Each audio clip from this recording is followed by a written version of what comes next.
होर्मुज में तनाव है, जहाजों की आवाजाही प्रभावित है। कतर और यूएई से गैस सप्लाई लगभग रुक चुकी है, लेकिन इसके बावजूद भारत में न गैस की भारी कमी दिख रही है और न ही बड़े स्तर पर कोई संकट नजर आ रहा है। तो सवाल ये उठता है कि जब होर्मुज से गैस नहीं आ रही है तो भारत अपनी जरूरतें पूरी कैसे कर रहा है। दरअसल ये कहानी सिर्फ गैस सप्लाई की नहीं है, बल्कि भारत की ऊर्जा रणनीति की भी है। इसलिए हम सबसे पहले समझ लेते हैं कि मामला कितना बड़ा है। स्ट्रेट ऑफ होर्मुज दुनिया के सबसे अहम ऊर्जा मार्गों में से एक है। मिडिल ईस्ट से निकलने वाला सबसे बड़ा हिस्सा तेल और एलएनजी यानी लिक्विड नेचुरल गैस इसी रास्ते से दुनिया तक पहुंचता है। भारत भी लंबे समय से इस रूट पर काफी हद तक निर्भर रहा है। भारत अपनी कुल गैस जरूरतों का करीब 60% हिस्सा आयात से पूरा करता है और इसमें कतर और यूएई की हिस्सेदारी काफी ज्यादा अहम रही है। लेकिन होर्मुज में बढ़ते तनाव और नाकेबंदी के बाद हालात तेजी से बदल गए हैं। जो कतर भारत को हर महीने करीब 0.95 मिलियन टन एलएनजी भेजता था, उसका आंकड़ा मार्च और अप्रैल 2026 में घटकर सिर्फ 0.06 मिलियन टन तक पहुंच गया। यूएई से भी सप्लाई लगभग आधी रह गई। ऐसे में अब बड़ा सवाल था कि क्या भारत में गैस संकट खड़ा हो जाएगा। लेकिन यहीं पर भारत ने अपनी रणनीति बदल दी।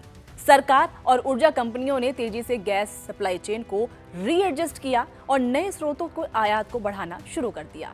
सबसे बड़ा विकल्प बनकर सामने आया ओमान।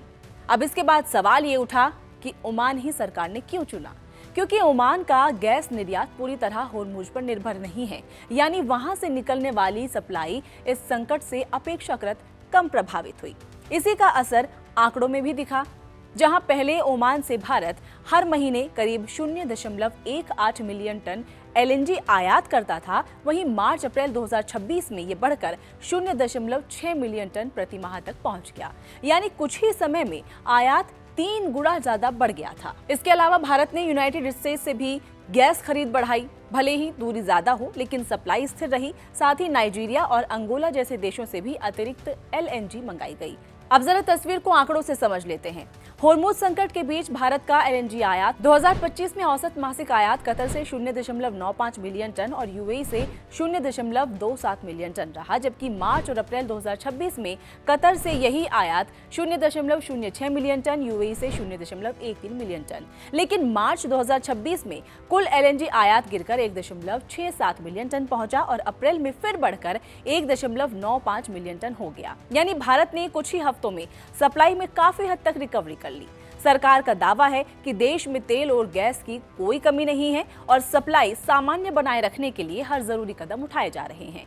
असल में ये पूरी स्थिति भारत की डाइवर्सिफिकेशन स्ट्रेटेजी को भी दिखाती है, यानी किसी एक देश या एक समुद्री रास्ते पर पूरी तरह निर्भर रहने की बजाय कई विकल्प तैयार कर लेना। और यही वजह है कि होर्मुज संकट के बावजूद भारत की ऊर्जा व्यवस्था पूरी तरह चरमराई नहीं है। हालांकि चुनौती अभी भी खत्म नहीं हुई है। अगर मिडिल ईस्ट में तनाव लंबा खिंचता है और गैस की कीमतें, शिपिंग कॉस्ट और सप्लाई चेन पर दबाव बढ़ सकता है, लेकिन फिलहाल भारत ने स्थिति को संभाल लिया है। कुल मिलाकर ये सिर्फ गैस सप्लाई की कहानी नहीं है, बल्कि उस रणनीतिक तैयारी की मिसाल है जहां संकट आने पर देश की कितनी तेजी से अपने विकल्प बदल सकता है। और शायद यही वजह है कि होर्मुज में तनाव के बावजूद भारत के घरों और उद्योगों तक गैस की सप्लाई अभी भी जारी है।